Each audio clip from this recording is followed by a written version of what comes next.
മേഴ്സഡീസിന്റെ ice cream കഴിച്ചുകൊണ്ടിരിക്കുമ്പോൾ ഒരു കാര്യം ശ്രദ്ധിച്ചത്, prebiotic fibre and probiotic culture. നമ്മളിപ്പോ പലയിടങ്ങളിലായിട്ട് കാണുന്നതാണല്ലേ പ്രീബയോട്ടിക് ആൻഡ് പ്രോബയോട്ടിക്. ശരിക്കും എന്താണിത്?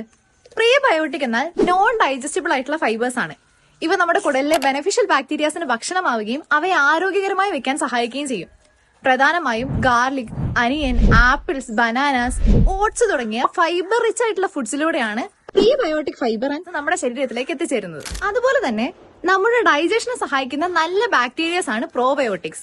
ഇവ നമ്മുടെ കുടലിലെ ചീത്ത ബാക്ടീരിയാസിനെ കുറച്ച് നല്ല ബാക്ടീരിയാസിന്റെ അളവ് കൂട്ടുകയും ബ്ലോട്ടിംഗ്, ഗ്യാസ് ട്രബിൾ പോലെയുള്ള പല അസുഖങ്ങളും കുറയ്ക്കുകയും ചെയ്യുന്നു.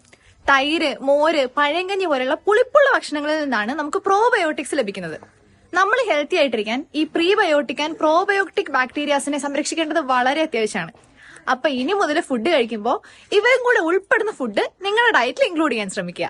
ഇനി ചോദിച്ചു പഠിക്കാം ക്ലാപ്സ് ഇൻഡിവിജ്വൽ ട്യൂഷൻ.